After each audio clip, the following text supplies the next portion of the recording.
Hi guys, welcome to my YouTube channel. I'm super excited to come your way again. And if this is your first time, please kindly subscribe to my YouTube channel. It means a lot to me. Honestly guys, it means a lot to me. And if you are an old subscriber, God bless you for always coming around. Thank you so much. God bless you as well. So in case this is your first time of seeing this video, this is Hey Sis, and Hey Sis is a platform where all the single ladies who are trusting God for their boas, we come together, we share our story, we own our truth, and then it's a platform where we discuss. We don't have to be afraid, we don't have to be shy. There's no discrimination here, there's no judging.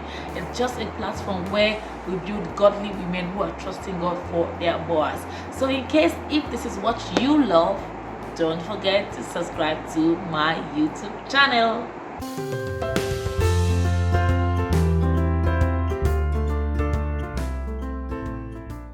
Come back. So on today's episode of Hey Sis, it's a continuation from where we stopped the last time, the making of the queen. In case you missed it, well, don't worry, I'm going to drop the link up here. Just click here and watch, or you can kindly go to my description box below and click and watch, so that you will not be left out, because I am not going to go back to where we stopped the other time. I'm just going to move like a speed of fire because there's no time. So for you to catch up, I would want you to pause this video, quickly go back and watch my previous video on the making of the queen part 1, and then you will have a clear understanding of what I am about to share now. So yeah, for those of us who have watched the video, now let's continue from where we stopped. We had our Bible study from the book of Esther, which I'm not going to go back again and read the scripture and talk about it and all of that, because we know it's a lengthy one. But here, yes, we're talking about the story of Esther, how Esther was crowned the queen. So in my previous episode, I talked a lot of things about making of a queen. So now today we will continue from where we stopped. And like I said, in the making of a queen can be born and queens can be made. So we are talking about making of a queen. Now I said something about identity. Your identity is very, very important. Your identity is who you are. Your identity is what defines you. But there's something about when you find yourself in an environment, in a new environment, you have to first and foremost understand what the environment is, understand how it operates before you can begin to show them who you truly are. Because if you're looking at the story of Esther, we discover that her uncle told her to hide her identity. He even went further to change her name. And called her Esther to fit in. So I believe that our identity is very important, but we shouldn't. Don't get me wrong, our identity is very important, but it's not in every situation that you show your identity. It's not in every situation that you tell the world this is who you truly are. Sometimes you observe, and then you can now come out to say this is who you are. Now if you look at the story of Esther, who was a Jewish, hid her identity, but there was a time where her identity had to speak up because it was necessary. Sometimes we'll go into a room and we want people to recognize us. We wanted to see us, but we don't even sit down and evaluate what the environment needs at that time. In the making of a queen, sis, you have to know how to carry yourself. You have to know when to talk, when not to talk, when to be silent, when to be bold, and when to be a little bit, quiet and observant. I believe that if we find ourselves in a room where there are people that you really don't even know their background or where they're coming from, and then you step into the room and you want to announce yourself, sometimes you might miss a step. My dad will always say this, that a chicken, it's a proverbial word. He said a chicken that is put in a new environment, the first thing the chicken does is to hop with one leg, and then later it hops or walks with the two legs.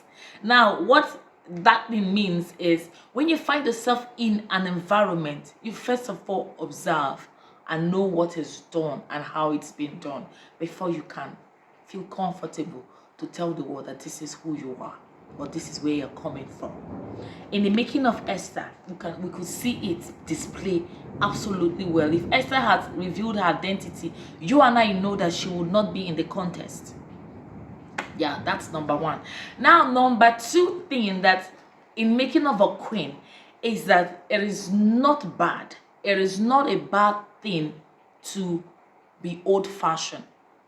Yes, you heard me. It's not a bad thing to be old-fashioned. Sometimes we just tend to forget our upbringing. We tend to forget where we are coming from, our culture, our background. You know, we just want to trend. We just want to join what is happening. We just want to, be among and flex, like they call it now, and just be that and all of those things. And we forget our background and our tradition. It is good to be traditional. It is good to go back to the basis. Sometimes we say, oh, guys these days, they don't want ladies who are acting all local, all tradition, or they want the trending ladies and all of that. Sis, to be honest with you, 90% of guys still love the old-fashioned lady. Why? The old-fashioned lady are observant, they are humble, they take instructions, and they are submissive, and they know when to talk and when not to talk. A lot of us today, we are carried away with technology. We are carried away with the modern society. I want to be this. I want to be heard. I'm a strong woman. All of those things are good. Sis, they are all good. I won't tell you lie. They are all good. But if we know how to put them in check, it's very important. Now, I want you to go back to Esther chapter 2, verse 13 to, I think, 16 downward. Read that. I don't want to go down. I don't want to read it, but I just want you to take your time and study that. You see that some of the maidens, when it was their time to go and see the king, listen, they all requested for something that they used to go and see the king. They go in the morning and they come back in the night.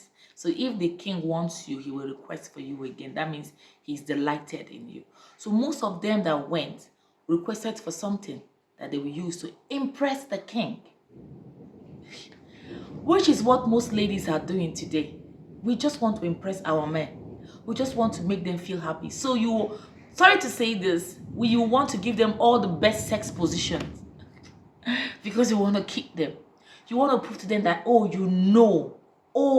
am good at this. This is so you want to be extra. You want to show them your talent. You want to show them the skills that you have gotten, which is nice to a reasonable extent. But that's not what the king is looking for. The king is looking for a queen. He's not looking for a wife. Are you listening to me?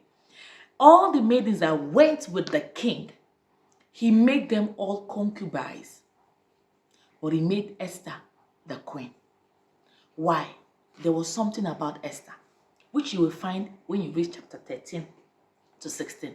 Now, when it was a turn for Esther to go to sleep with the king, or to be with the king, like as it was said, Esther didn't request for anything extra. She went with exactly what the king Chamberlain gave to her. Oh, that hits me. I began to think and say, oh, really? This lady, she's humble. She listens to instruction. She doesn't want to make mistake. Sometimes we neglect the advice of our mothers, our keepers, because we feel that we are wise. We feel that we know it all. Because we feel that, yes, we are trending. Things are trending. The ladies, this is everything. The world is changing. The world is changing, but traditions still remains. Doctrines still remains. Esther did not go in to see the queen, the king, with an extra thing. She went with exactly what the king's chamberlain gave her. She didn't request. So could it be that when she went to meet with the king and the king observed what happened? Because listen, men are wise, they are sensitive, and they know. So when you come all advanced, all I know it all, they say, okay, this will make a good wife, or will she make a queen? Will she be able to carry herself? Will she be able to accommodate other people? Will she be able to adapt to change? You see, the king was afraid to have another Vesti in his life. Another Vesti is an example of the ones who went with an extra thing just to please the king. And the king doesn't want a woman who will give him headache. Doesn't he want a woman who will listen? He wants a woman who is humble. So he made all of them his concubine and picked Esther. Could it be that the king observed that every lady that came in to see him came with something different, but this one came with exactly what I want? Think about it, sis. Think about it. We shouldn't be carried away with the society pressure, with what is trending, and say, oh, if I wear my clothes, if my clothes are too, if I expose my sensitive part of my body, maybe I'm going to attract the right man. You might attract him, but he can't make you his queen, because he will feel that if he makes you his queen tomorrow, you're going to expose that body to other men. And no man wants such for a wife or a queen. They want a woman who knows her place. They want a woman who understands her responsibility. It's not about exposing yourself. It's not about joining what is trending. It's about doing what is right. Sis, it's about doing what is right. I say this because I feel that this is our safe space where we come and share. The book of Esther is an eye-opener. When I studied it, it opened my eyes to, on taking advice from our mothers. When they tell us, cover yourself. They're not saying, hide your beauty or don't be outspoken. No, but they're saying, cover where you need to be covered. Be decent. Speak decently. Because guys, your king will be watching.